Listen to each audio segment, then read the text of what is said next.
If you say you follow the path of compassion, can you eat a being that wanted to live? If Buddhism teaches non-harming, why do some of its followers still chew flesh? And if the Buddha himself accepted meat, was he violating his own teachings, or are we misunderstanding the entire point? I'm Silent Flame, and today we burn through one of the most uncomfortable questions in Buddhism, not to find easy answers, but to find the truth. In temples across the world, you'll find two kinds of Buddhists, those who never touch meat and those who see no problem with it. Both claim the Dharma, both claim the Buddha, and both claim compassion. But how can that be? How can a path centered on ahimsa, non-harming, permit the killing of animals for food? Is it hypocrisy, or is there more nuance here than modern minds are ready to accept? Let's begin with what matters most, the words of the Buddha.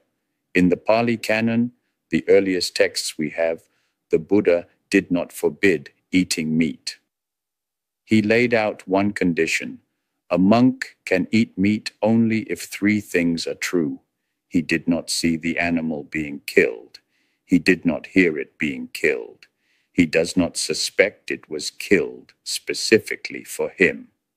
This is called the threefold purity rule, and it allowed monks to survive on alms without controlling what they were given.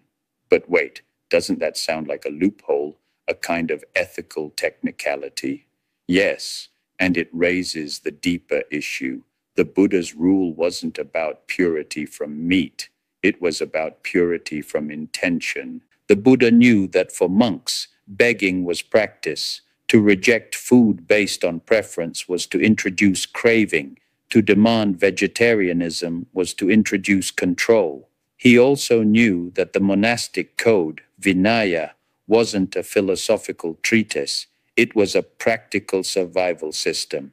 Many monks begged in meat-eating cultures. To forbid meat entirely might have meant death.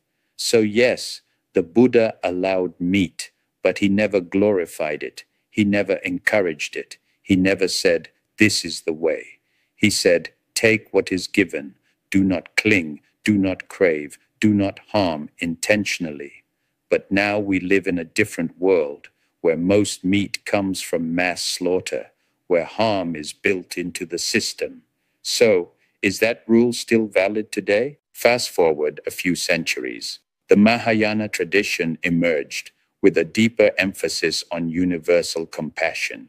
In texts like the Mahaparinirvana Sutra, the Buddha is portrayed as saying directly, "Do not eat meat. Eating meat extinguishes the seed of great compassion." The Lankavatara Sutra goes further, declaring that those who eat meat support killing indirectly and are blind to the suffering of beings.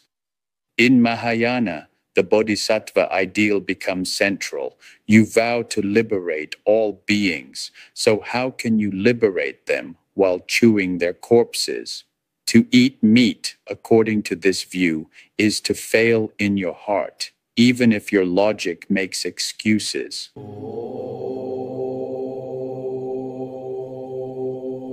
Write your questions in the comments. You give me a like and a follow. I'll give you an answer.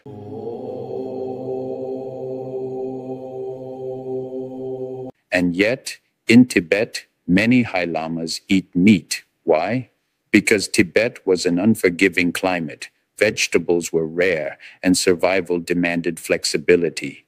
But Vajrayana also introduced a deeper layer, intention over appearance. If one eats meat not for desire, but for nourishment to serve others, the karmic weight may shift.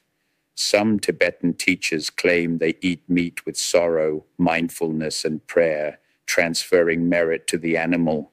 Is this justification or a sincere ethical attempt to navigate a brutal world? That depends on how honestly you examine your own plate. Here's the hard truth. The Buddha never saw factory farms. He never knew about cages so small animals go insane, or slaughterhouses where sentient beings scream in terror for hours. He never imagined that 80 billion animals would be killed every year, not for survival, but for taste. So when modern Buddhists invoke ancient alms rules, are they honoring his intent or hiding behind it?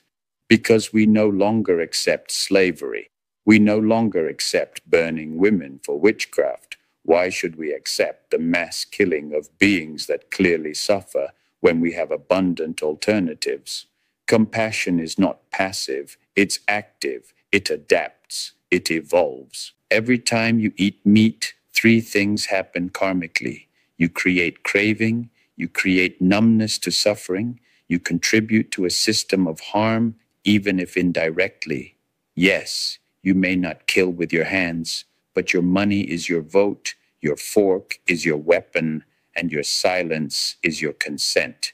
Many modern Buddhists say it's not about being perfect, it's about being conscious. That's true, but consciousness without courage is just comfort.